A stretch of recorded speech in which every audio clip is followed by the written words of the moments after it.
Hello, welcome team to session number 31. In this session, we are going to see uh, and understand a little bit about this CSS. CSS क्या होती है, right?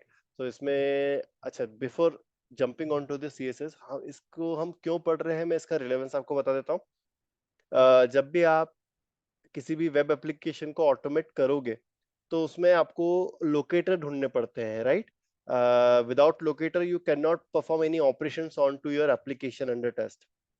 तो उन locator को निकालने के लिए या उन लोकेटर को ढूंढने के लिए उस पर्टिकुलर ऑब्जेक्ट को ढूंढने के लिए हमारे पास मल्टीपल टाइप की लोकेटर स्ट्रेटेजी अवेलेबल होती है जिनको हम यूज कर सकते हैं. तो उन स्ट्रेटेजीज में से एक स्ट्रेटेजी होती है सीएसएस सिलेक्टर. ठीक है. तो सीएसएस सिलेक्टर जो है ना वो काफी स्ट्रेट फॉरवर्ड भी होता है बट लिटिल बिट कॉम्प्लिकेटेड भी होता है.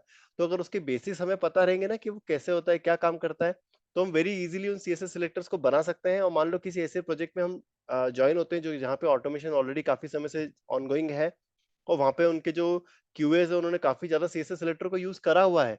तो हम वेरी इजीली उनको समझ पाएंगे कि इनने सीएसएस सिलेक्टर जो है वो क्या लगाए, कैसे लगाए हैं और क्यों लगाए हैं. ठीक है. So let's start with this. So first of all मैं इसका जो इंट्रोडक्शन है वो वाली लिंक ओपन करता हूँ, which is this. Okay. So CSS क्या होती है? CSS is the language we use to style a web page. ठीक है. तो ये जो आपको वेब पेज दिख रहा है ना जो मैंने ब्राउजर में ओपन करा है, इसकी जो पूरी स्टाइलिंग है, क्या ये हेडर कैसा दिखना चाहिए, लिंक्स के ऊपर होवर करेंगे तो वो कैसे होना चाहिए, इसका देखो बैकग्राउंड ब्लैक है, देन टेक्स्ट आपका वाइट है, then left navigation, then centre your पूरा जो बॉडी वाला कंटेंट है वो, देन राइट में जो आपका कंटेंट है वो, और नीचे जो अपन और स्क्रॉल डाउन करेंगे तो आपके फुटर्स वगैरह आ जाएंगे. तो ये जो पूरी स्टाइलिंग हुई है ना, ये पूरी स्टाइलिंग ये किस कैसे हुई है? It is done with the help of the CSS. ठीक है. सीएसएस जो लैंग्वेज है उसको यूज करके ये पूरी स्टाइलिंग की गई है. ठीक है. अब सीएसएस का फुल फॉर्म क्या होता है? It stands for cascading style sheets. ठीक है.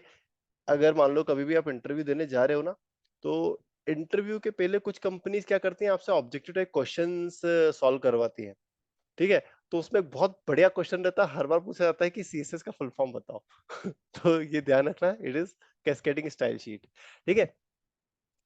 CSS describes how HTML elements are to be displayed on screen, paper, or in other media. CSS saves a lot of work. It can control the layout of multiple web pages all at once. External style sheets are stored in CSS files. अब देखो क्या है ना, जैसे कि आपको अभी CSS introduction वाले वेब पेज पे हो, आप देख रहे हैं CSS intro.asp, इस पेज पे हो अब आप, है ना? इसका स्टाइलिंग जैसा है, मतलब इसको दिमाग में बिठा लो. अब मैं जैसे CSS होम पे जाऊंगा तो उसका स्टाइल शीट अभी भी वैसा ही है. जो स्टाइलिंग है वो चेंज नहीं हुआ. हमने पेज चेंज कर लिया बट स्टाइलिंग वैसी की वैसी ही है. तो ये चीज कैसे पॉसिबल हुई है? This is possible because of CSS. इन लोगों ने क्या करा है, एक सीएसएस फाइल बना के रख दी है और उन सारे एचटीएमएल पेजेस में वो सीएसएस फाइल को अटैच कर दिया है. तो जिस जिस मतलब सारे एचटीएमएल पेजेस में अगर सेम सीएसएस लगी हुई तो उनका लुक एंड फील एकदम सेम आएगा. सो this is what it means. ठीक है. अब देखो, एक क्विक उन्होंने डेमो दिखा हुआ है यहाँ पे, दिखाया हुआ है यहाँ पे. आपका एक ही एचटीएमएल पेज है, पेज जो है वो एक ही है, एचटीएमएल का जो सोर्स कोड है वो एक ही है, बट उसमें मल्टीपल स्टाइल शीट उन्होंने अप्लाई करी हुई है. तो उसका डेमो देखते हैं तो कैसा दिखेगा. ठीक है. Here we will show one HTML page displayed with 4 different style sheets. Click on the style sheet 1, 2, 3, 4 links below to see the different style. ठीक है. अभी जैसे आपको दिख रहा होगा, मैं थोड़ा सा जूम आउट कर रहा हूँ ताकि ये पेज मुझे ना एक बार में पूरा दिख जाए. सो 100% इज इनफ. अभी स्टाइल शीट 1 वाली आपकी जो स्टाइल शीट है सीएसएस वो लगी हुई है इस पेज पे. जैसे मैं 2 पे क्लिक करूंगा ना, तो देखो this is how your second style sheet लगते ही इस पेज का लुक एंड फील कितना चेंज हो गया.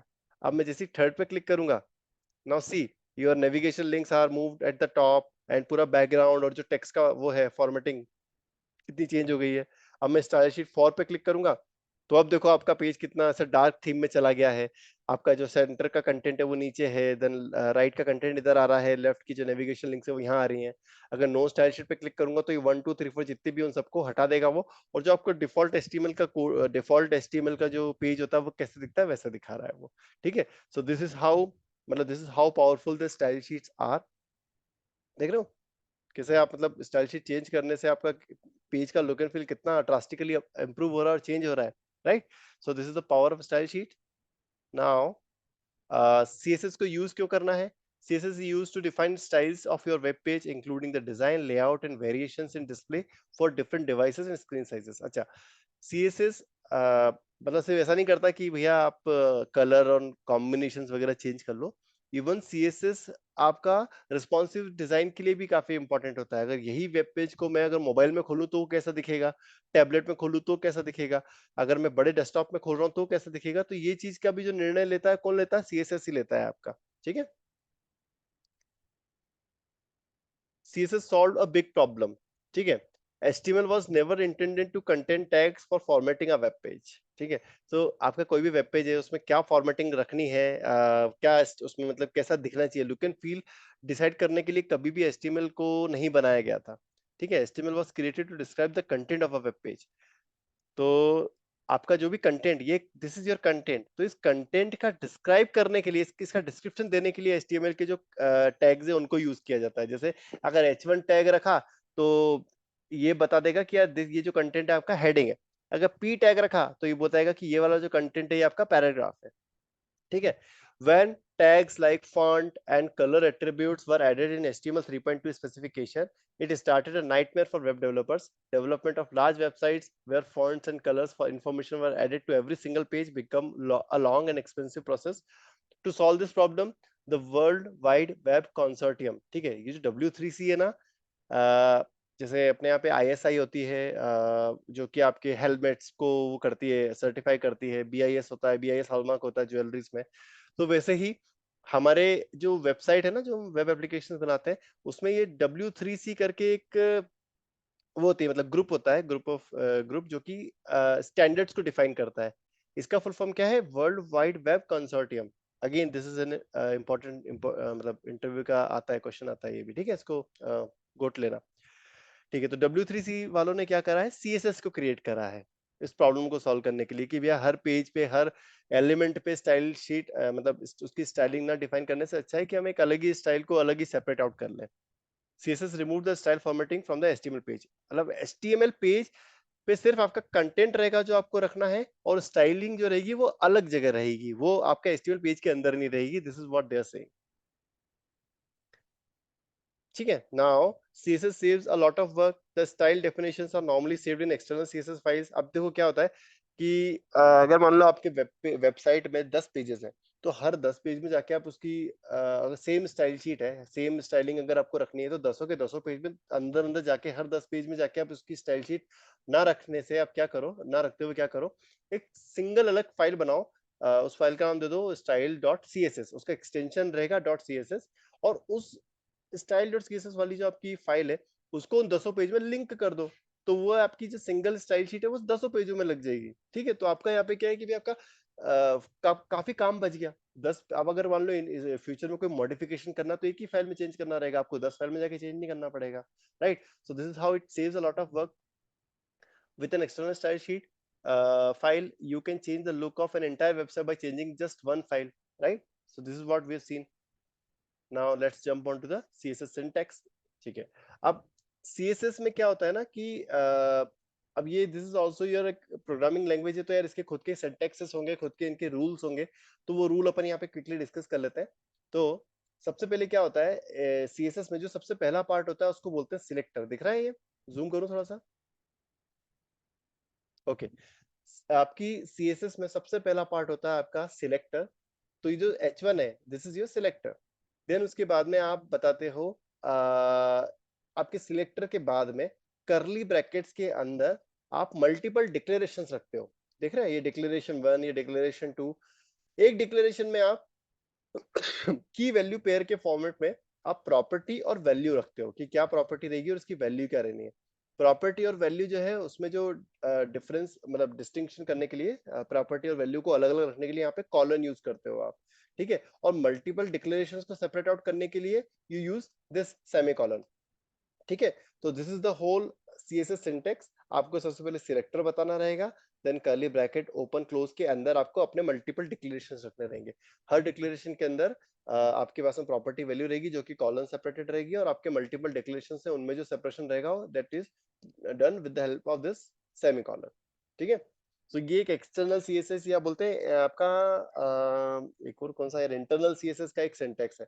इनलाइन सीएसएस ऐसे नहीं लगती, ठीक है, इनलाइन का सिंटैक्स अलग हो जाता है थोड़ा सा, उसमें अपन सिलेक्टर नहीं देते डायरेक्टली, स्टाइल वाले जो एट्रीब्यूट है उसके अंदर ये अपन अपने जो डिक्लेरेशन है वो डिफाइन कर देते हैं अपन, ठीक है। The selector points to an HTML element you want to style, ठीक है। सो ये सिलेक्टर का मतलब काम क्या है, ये सिलेक्टर क्या करता है, उस एचटीएमएल एलिमेंट को पॉइंट करता है जिसको आपको स्टाइलिंग देनी है, ठीक है। सो यही इंपॉर्टेंट है ना, इसको समझना, यही अगर आपने अच्छे से समझ लिया कि भैया सिलेक्टर की क्या स्ट्रेटेजीज होती हैं, कैसे हम क्या क्या तरीके से हम सिलेक्टर बना सकते हैं, अगर ये आपने अंडरस्टैंड कर लिया ना, तो आप ऑटोमेशन वेरी इजीली कर पाओगे यूजिंग सीएसएस सिलेक्टर, ठीक है। So the selector points to the HTML element you want to style. The declaration block contains one or more declarations separated by semicolons. ठीक है, each declaration includes a CSS property name and a value separated by colon. Multiple CSS declarations are separated with semicolons and declaration blocks are surrounded by curly braces. तो ये जो भी ऊपर ने ऊपर पूरे रूल देखे थे यहाँ पे, उन्हीं रूल्स को उन्होंने वर्डिंग्स के फॉर्मेट में लिख रखा है, ठीक है। अब एक एग्जांपल, क्विक एग्जांपल अपन यहाँ पे देखते हैं। तो ये जो अपन ने पूरा कोड लिखा है, ये जो आपको यहाँ पे लाइन ऑफ कोड दिख रहा है, दिस लाइन ऑफ कोड जो अपना सिंटेक्स है उसको परफेक्टली फॉलो कर रहा है ना। एक काम करता हूँ, हल्का सा जूम इन जूम आउट करता हूँ ताकि मुझे स्क्रॉलिंग कम से कम करनी पड़े, ठीक है। तो ये जो सिलेक्टर दिख रहा है आपको यहाँ पे सिलेक्टर, तो दिस पर्टिकुलर सिलेक्टर, तो इसमें ओके ये सिलेक्टर राइट, तो इस पूरे सोर्स कोड में सिलेक्टर कौन सा होगा मुझे बताओ, कोई एक भी बंदा मुझे पॉइंट कर सकता है क्या?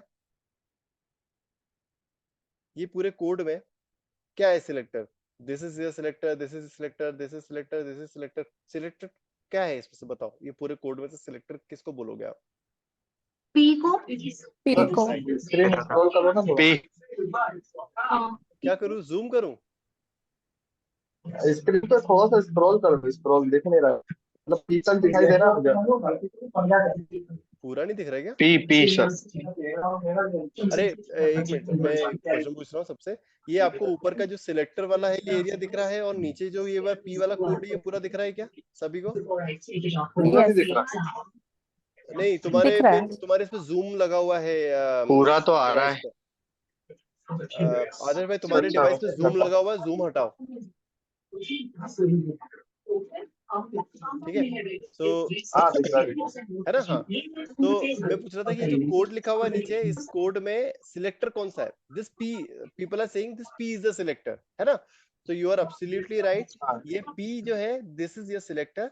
अब ये सिलेक्टर की डेफिनेशन क्या बोलती है कि जिस भी एचटीएमएल पेज पे अपन ने ये लगाया होगा, है ना, जिस भी एचटीएमएल पेज पे अपन ने ये पी वाला सिलेक्टर लगा के जो अपन ने डिक्लेरेशन दिए हैं, तो ये हर उस सारे पी एलिमेंट पे लग जाएगा ये, ठीक है। ये सारे पी एलिमेंट को पॉइंट कर रहा है। आप ट्राई टू सेल्फ पे जाता हूं मैं। अब देखो अपने पास में इस पर्टिकुलर एचटीएमएल पेज में ये जो बॉडी है, इसके अंदर आपको दो पी दिख रहे हैं, एक तो हेलो वर्ल्ड दिख रहा होगा और एक ये दिख रहा होगा, this paragraph style with CSS, able to see, yes. है ना। तो जैसे ही अपन ने स्टाइल में ये पी वाला सिलेक्टर लिखा, और उस सिलेक्टर के अंदर जो भी अपना डिक्लेरेशन अपन ने डिफाइन करी हुई है, जो भी वैल्यूज अपन ने मतलब स्टाइल प्रॉपर्टी डिफाइन करी हुई है, वो सारे पी पे लगी है, इस पे भी लगी, इस पे भी लगी, है ना। भले ही अगर आपके पास में कोई एचटीएमएल पेज इस तरीके से होता, मान लो एक डिव है, ठीक है, और उस डिव के अंदर एक पी है, तो रन करने के मुझे पहले बताना आप लोग कि क्या इस ये जो हेलो वन वाला जो मेरा पी है, इस पे ये लगेगा कि नहीं लगेगा? अभी मैंने रन नहीं करा, ठीक है। तो सिर्फ हेलो वर्ल्ड और दिस पैराग्राफ वाला जो है, यही दो अपने एचटीएमएल पेज पे यही दो एलिमेंट अभी दिख रहे हैं आपको। जैसे ही मैं रन करूंगा तो ये हेलो वन भी आपको यहाँ पे दिखने लगेगा। तो मेरा क्वेश्चन ये है आप लोगों से, क्या ये हेलो वन भी इसी तरीके से आएगा क्या, with red colour and alignment in centre? No. No. अच्छा, नो जो बोल रहे हैं, शायद नो इसलिए बोल रहे हैं क्योंकि ये डिव के अंदर है, इसलिए बोल रहे हो क्या आप सभी लोग? हाँ, आई गेस जब हम स्टाइलिंग इस तरीके से देते हैं तो क्लास और वो उसका स्ट्रक्चर देना पड़ता है, कॉलन करके हम शायद देते हैं कि div के अंदर वाले पी पे इस चीज को अप्लाई करना है।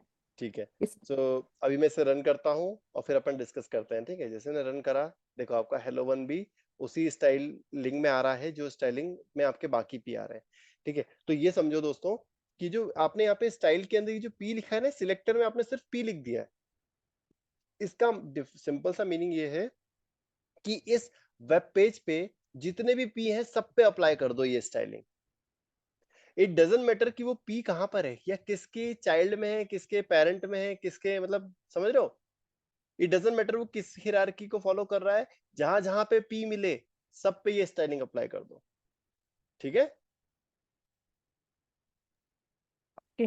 सो इट मीन्स अगर डिव के अंदर वाले पी पे अगर मुझे कोई डिफरेंट स्टाइलिंग देनी है, देन जो मैं जो लॉजिक बोल रही थी कि डिव कॉलन करके हम कुछ स्टाइलिंग को डिफाइन करते हैं, हाँ, तो इन अभी दैट केस वो अप्लाई होगा। Absolutely right. तो अभी मैं आपको वो वाला जो आपका सिनेरियो है ना, वो मैं रन करके दिखा देता हूँ ताकि आपका यहाँ पे डाउट क्लियर हो जाए। डिव के बाद में अगर मैंने इस तरीके से लिख दिया, ठीक है, दो स्टाइल देने की वजह सिर्फ एक ही चेंज कर देता हूँ मैं, रेड की जगह से ब्लू कर देता हूँ। ठीक है, अब मैं रन करूँ इसे, तो ये वाला जो आपका सिलेक्टर है ना, ये बता रहा है कि सिर्फ डिव के अंदर जो पी आ रहा है उस पे ये वाली स्टाइल शीट अप्लाई करो। Getting the point? यस। ठीक है। और ये वाला क्या बोलता है, सारे पी पे अप्लाई करो, जितने भी पी दिखे सब पे अप्लाई कर दो, तो बॉडी के अंदर जितने भी पी होंगे सब पे अप्लाई हो जाएगा। ठीक है। अच्छा, एक चीज और, अगर मैं इसको ऊपर नीचे कर दूं लाइक दिस, तब क्या होगा? देखो, तब भी उससे कोई फर्क नहीं पड़ रहा है। अपना जो रूल है वो प्रॉपरली प्रेसिडेंस फॉलो कर रहा है। डिव के अंदर के पी को ब्लू कर रहा है और नॉर्मल पी को सबको रेड कर रहा है। ठीक है, चलो बढ़िया। सो आई होप कि डाउट थोड़ा क्लियर हुआ होगा। सो ये पी बोलता है आपके सिलेक्टर, दिस पी इज, मतलब सिंटेक्स के अकॉर्डिंग ये जो पी था ये सिलेक्टर था, और इस पी का मतलब क्या है कि भैया सारे एलिमेंट पे अप्लाई कर दो, जितने भी पी एलिमेंट है सब पे क्या अप्लाई कर दो, ये वाली स्टाइलिंग प्रॉपर्टी अप्लाई करो कि उसका कलर रेड कर दो, अलाइनमेंट सेंटर पे कर दो। ठीक है, ओके। नाउ उसने एक्सप्लेन कर रखा है, वही जो एक्सप्लेनेशन अभी मैंने दिया है वही एक्सप्लेनेशन उसने ऊपर दिया है। अब अपन आगे बढ़ते हैं। अब इंपॉर्टेंट पॉइंट, अपना सबसे इंपॉर्टेंट जो सेशन का जो कोर है वो चालू हो गया है, सीएसएस सिलेक्टर्स। ठीक है, a css selector selects the html elements you want to style। ठीक है, css selector क्या करता है, उस html एलिमेंट को सिलेक्ट करता है जिसमें आपको वो स्टाइलिंग अप्लाई करनी है। ठीक है, वापस राइट आउट एडिटर पे आ रहा हूं मैं। तो जैसे कि आपको दिख रहा था ना, ये सिलेक्टर आपने जो भी डिफाइन करा है, इसने क्या करा, उस एलिमेंट को सिलेक्ट कर लिया जिसपे उसको स्टाइलिंग अप्लाई करनी है, और फिर उस एलिमेंट की स्टाइलिंग उसने चेंज कर दी with the value that we have given here. ठीक है, तो ये सिलेक्टर आपके किस तरीके से काम करते हैं, या व्हाट इज द लॉजिक, किस तरीके से हम इंडिविजुअल एलिमेंट्स को हम लोकेट या सिलेक्ट कर सकते हैं, उसकी यहाँ पे बहुत बहुत अच्छी तरीके से उन लोगों ने डिफाइन कर रखा है। So let's see that CSS selectors are used to find और select the HTML element you want to style. अच्छा, सिलेक्ट या फाइंड ये सिनोनिम है ना यहाँ पे, मतलब वो बोल रहे हैं कि हम किस तरीके से किसी एलिमेंट को फाइंड कर सकते हैं। This is what this CSS selector will tell you. Now we can divide the CSS selector into 5 category, 5 categories में हम डिवाइड कर सकते हैं। पहला तो है सिंपल सिलेक्टर, जो कि एलिमेंट को उनके आईडी या उनके नेम या उनके क्लास के बेस पे उनको सिलेक्ट करते हैं। So this is your simple selector. Then होता है combinator selector, select the element based on specific relationship between them. ये सिलेक्ट भी बोल सकते हो, फाइंड भी बोल सकते हो, तुम एलिमेंट को फाइंड करना, find elements based on the specific relationship between them. तो कॉम्बिनेटर सिलेक्टर का एक क्विक एग्जांपल मैंने आपको यहाँ पे दिखाया था, है ना? ये एग्जांपल मैंने क्या किया था कि यार जो पी डिव के अंदर हो उनका कलर ब्लू करो, तो ये कॉम्बिनेशन लगाया था मैंने यहाँ पे। कि किस बेस पे कॉम्बिनेशन लगाया था, पेरेंट चाइल्ड हायरार्की पे। ठीक है, तो ये जो है आपके कॉम्बिनेटर सिलेक्टर बोला जाता है इनको। देन आपके आते हैं सीडो क्लास सिलेक्टर। ये क्या करते हैं, उन एलिमेंट को फाइंड करते हैं बेस्ड ऑन सर्टेन स्टेट। जैसे होवर पे जैसे होवर करने पे आपकी जो स्टाइलिंग वगैरह चेंज हो रही है ना, तो ये क्या हो रही है, स्टेट चेंज हो रही है ना एलिमेंट की, तो एलिमेंट की स्टेट चेंज होने पे क्या आपको स्टाइलिंग देनी है, that you can give based on this pseudo class selector. Then होता है स्यूडो एलिमेंट सिलेक्टर। तो स्यूडो क्लास और स्यूडो एलिमेंट में बहुत माइन्यूट डिफरेंस होता है, अपन आगे देखते हैं उसको। ठीक है, स्यूडो एलिमेंट सिलेक्टर भी अपने पास में होते हैं। देन एट्रीब्यूट सिलेक्टर्स होते हैं। एट्रीब्यूट सिलेक्टर से क्या कर सकते हैं, जैसे कि अपने सेशन के दौरान एक व्यक्ति ने बोला था कि क्लास और आईडी और वो भी चीज अपने को देनी चाहिए थी, समथिंग लाइक दैट। तो अगर आपके पास में कोई ऐसे एट्रीब्यूट्स आपने डिफाइन कर रखे हैं आपके एचटीएमएल डॉक्यूमेंट के अंदर, तो उन एट्रीब्यूट्स के बेस पे भी आप किसी एलिमेंट को सिलेक्ट कर सकते हो, that we will see in this attribute selector. ठीक है, इस पेज में आपके पास में सिर्फ सिंपल सिलेक्टर्स के ही एग्जांपल डिफाइन किए हुए हैं। अगर आपको कॉम्बिनेटर, स्यूडो और एट्रीब्यूट को आपको और फर्दर स्टडी करना है तो you need to click on this link to jump on to that. ठीक है, so let's first discuss this simple selectors only. ठीक है, तो अब देखो the CSS element selector. Element selector क्या होता है? The element selector selects HTML elements based on the element name. ठीक है, एलिमेंट सिलेक्टर में क्या होता है कि आपका HTML का जो टैग है ना, उस टैग को डायरेक्टली यहाँ पे लिख दो। जो भी टैग आपने अपने HTML डॉक्यूमेंट में यूज करा है ना, उस HTML डॉक्यूमेंट के जो टैग है उस टैग को यहाँ पे लिख दो और कर्ली ब्रैकेट के अंदर उसकी प्रॉपर्टी डिफाइन कर दो, जो प्रॉपर्टी आपको देनी है। तो ये क्या करेगा, उस HTML पेज में उन सारे HTML टैग्स को सिलेक्ट कर लेगा, फाइंड कर लेगा। ठीक है, तो इसको क्या बोलते हैं हम? Element selector. ठीक है, देन नेक्स्ट है CSS ID सिलेक्टर। तो ये ट्राई टू योरसेल्फ करने की आवश्यकता नहीं, क्योंकि अभी आप देखो इसके प्रीवियस एग्जांपल में मैंने एलिमेंट सिलेक्टर को ही यूज किया था। यहाँ पे P लिख के मैंने सारे P का कलर और अलाइनमेंट चेंज किया था, राइट? तो ये एलिमेंट सिलेक्टर है, ये क्या कर रहा है? एलिमेंट के टैग के हिसाब से उसको सिलेक्ट कर रहा है। ठीक है, देन नेक्स्ट आया था अपने पास में CSS ID selector. ID selector क्या करता है? The ID selector uses the ID attribute of the HTML element to select a specific element. ये अपने पूरे वेब पेज में किसी भी एलिमेंट को फाइंड करने के लिए अपन आईडी को भी यूज कर सकते हैं इस केस में, अगर उसमें आईडी दी गई है डेवलपर के द्वारा। ठीक है, तो वो कैसे काम करता है? The ID of an element is unique within the page. अच्छा, एक चीज और ध्यान रखना, अगर आपके डेवलपर ने एक ही वेब पेज में मल्टीपल एलिमेंट में सेम आईडी दे रखी है ना, तो इट इज रॉन्ग। आप उसको बोलना कि भैया ऐसा मत कर यार, एक पेज पे रूल है, राइट? ऐसा नहीं, हम उसे रोक नहीं सकते हैं, HTML अलाउ करेगा उसे, बट आपको डेवलपर को बोलना रहेगा कि भैया आप ऐसा मत करो कि आपने मल्टीपल एलिमेंट को सेम आईडी दे रखी है। हमारी जो लोकेटर स्ट्रेटेजी है वही काम नहीं करेगी इस केस में, हमारा ऑटोमेशन ब्रेक हो जाएगा इस केस में अगर आपने मल्टीपल आईडी दी है। तो एज अ रूल आपको मेक श्योर करना है कि आपके HTML एलिमेंट पूरे पेज में एक ही एलिमेंट पे एक ही आईडी लगी हो, डुप्लीकेट नहीं होनी चाहिए आईडीज आपकी। ठीक है, the ID of an element is unique within the page, so the ID selector is used to select one unique element. ठीक है, to select an element with a specific ID right hash character follow by the ID of the element. और यहाँ पे अपन quick try to yourself पे जाते हैं अपन।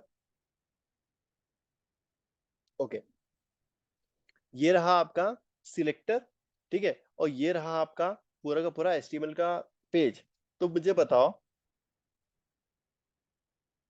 कि ये वाली जो स्टाइलिंग है ये इस P पे लगी है, तो क्यों लगी है? कैन एनीवन टेल मी?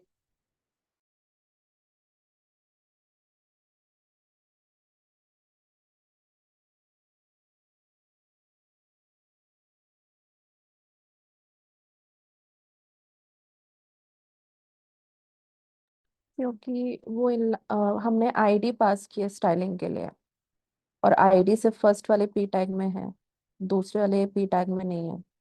सो यहाँ पे हम स्टाइलिंग सिलेक्ट मतलब आईडी या उनके बेसिस है।